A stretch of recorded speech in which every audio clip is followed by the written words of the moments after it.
तारिक फतेह मैं आपके पास आऊंगा। मान लिया अवस्थी कनिका कपूर पे कार्रवाई होती है, कोई हिंदू मुसलमान नहीं होता। जमात पे अगर कार्रवाई होती है तो मुसलमान का रंग क्यों चढ़ाने की कोशिश होती है? दूसरा, डॉक्टर को भगवान का दूसरा रूप कहा जाता है,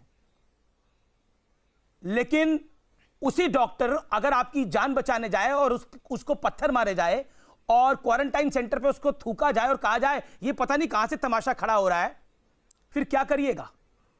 ऐसे लड़ाई लड़ेंगे हम कोरोना से? दो बातें हैं आपकी, और मैं दोनों बातों पर मैं सुन भी रही थी, और मुझे लगता है हर भारतीय इस पर इतना उद्वेलित है और इस पर अपनी ढंग से सोच रहा है और समझ रहा है और देख भी रहा है कि ये क्या गजब हो रहा है। पहली बात तो मैं ये कहना चाहूंगी अपने सारे भाइयों से, चाहे देश में कोई भी जो समस्या आती है, ये सबकी सामूहिक समस्या है। वायरस जात धर्म देख करके नहीं पकड़ता किसी को, पहली बात।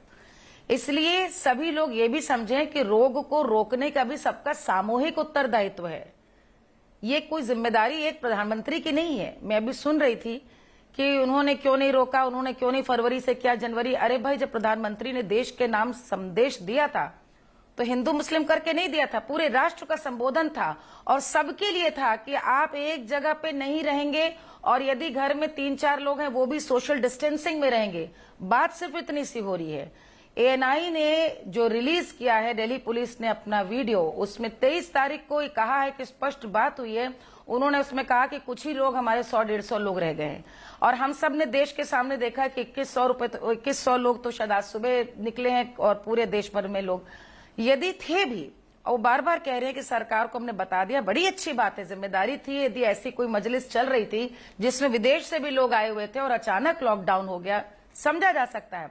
लेकिन ऐसी स्थिति में आप स्वयं सामने आए, आज तो सोशल मीडिया भी है, छिपने के लिए, और जहां करीब करीब रहेंगे तो आप समझिए कि ये रोग और बीमारी आप ही के लिए घातक है। आपको जो संरक्षक दे रहा है उसके लिए भी घातक। ये बीमारी ऐसी, और ऐसा नहीं कि दुनिया में किया जा रहा है, ये तो देश में, भारत में हो रहा, पूरी दुनिया में ये फैला हुआ है। दूसरी बात जो आपने कही डॉक्टरों वाली, मेरे पिताजी अमीश प्रादेशिक सेवा में थे, जो पीएमएस कहते, प्रोविंशियल मेडिकल हेल्थ सर्विसेज में डॉक्टर थे। तो जिला अस्पताल में, मैं तो मेडिकल कैंपसेस में, अस्पताल के में हमारा घर हमेशा हुआ करता था। तो आप कह सकते हैं मेरा बचपन मरीजों के बीच में पल के मैं बड़ी हुई हूं, और मैंने हमेशा देखा है कि डॉक्टर को भगवान की तरह से पूजा गया। मेरे पिताजी ने पैसा नहीं कमाया, लेकिन कितना सम्मान उनका था कि गांव के लोग हो, कोई भी, उनके पास जो कुछ होता था, घर के जामुन हो चाहे गन्ने का रस हो, वही लेकर आते थे जब स्वस्थ होके जाते थे। टीकाकरण जिस समय होता था, जब टीकाकरण शुरू हुए चेचक के या गर्भवती स्त्रियों के लिए भी, आप याद करिए 70s के दशक की बात बता रही हूं मैं, उस समय भी स्वास्थ्य कर्मियों का बड़ा विरोध होता था, जल्दी टीका लगाने के लिए तैयार नहीं होते थे। बहुत धीरे धीरे पोलियो के जब टीके तक बात आई है सन 90 के दशक में, तब धीरे धीरे, तब भी बहुत शंका होती थी। मेरे पति जिलाधिकारी थे, हम लोग ये बात सुनते थे, मेरे पिताजी के भी अनुभवों से, कि बहुत मुश्किल होता है समझाना वहां पर कि ये हम, उनको षड्यंत्र हमेशा लगता था कि हमेशा इसके पीछे कहीं ना कहीं कोई साजिश तो नहीं सरकार की। और इतने सालों में भारतवर्ष ने इतनी तरक्की की है, हम कहां से कहां पहुंच गए। मुझे आज बहुत फक्र और गर्व होता है कि शायद विश्व के बहुत तथाकथित आधुनिक और प्रगतिशील कहे जाने और समझे जाने वाले देशों से ज्यादा अच्छी तरह हिंदुस्तान ने कोरोना वायरस के इस आपदा को संभाला है। भारत में लॉकडाउन एक आसान निर्णय नहीं था। आज यहाँ के डॉक्टर्स की मिसाल तो दुनिया में दी जाती है।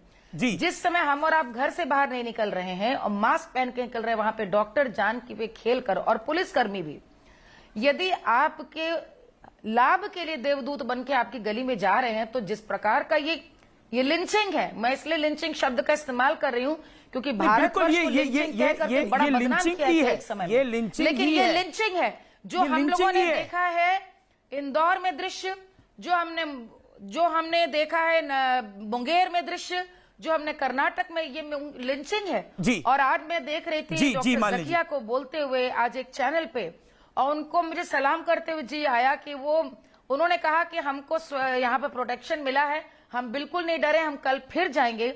और उन्होंने कहा कि हमें मुस्लिम बस्तियों से बहुत अच्छा सहयोग भी मिला है।